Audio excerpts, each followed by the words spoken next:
అది మీరు ఏమైనా చేసుకోండి. మీకు ఆయన పదవి ఇస్తాడా, పదవి ఇవ్వడా, లేకపోతే ఏం చేస్తాడో మీ పర్సనల్ అది. మీరు ఇంట్లో మీరు తెలుసుకోవాల్సిన మ్యాటర్ అది. ఇప్పుడు మీరు ఇంతకుముందు ఒక కార్మిక సంఘం అధ్యక్షులుగా ఉన్నారు. ఏది సింగరేణికి సంబంధించి. సింగరేణిలో మీకు పోస్టులు జరిగినప్పుడు అవన్నీ అవినీతి మీరు అమ్ముకున్నారు పోస్టులు అని చెప్పి కూడా మీ మీద భయంకరమైన అభియోగాలు ఉన్నాయి. మరి దానికి సంబంధించి మీరు ఎప్పుడు ఎందుకు రెస్పాండ్ అవ్వాల?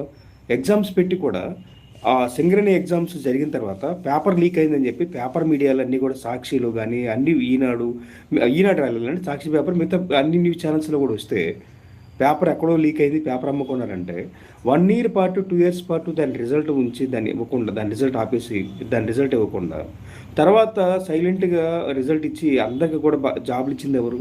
ఎందుకంటే అక్కడ సింగరేణి సంస్థ అనేది చాలామంది ఖమ్మం జిల్లాలో చాలామంది కూడా ఎస్పెషల్లీ కొత్తగూడెం జిల్లాలో అందరూ కూడా దాని మీద హోప్ పెట్టుకుని ఎంతోమంది కష్టపడి చదివారు, ఎగ్జామ్ రాశారు. ఆ పేపరు అసలు ఎవరు ఎగ్జామ్ కండక్ట్ చేశారు? జేఎన్టీయూలో కండక్ట్ చేశారు.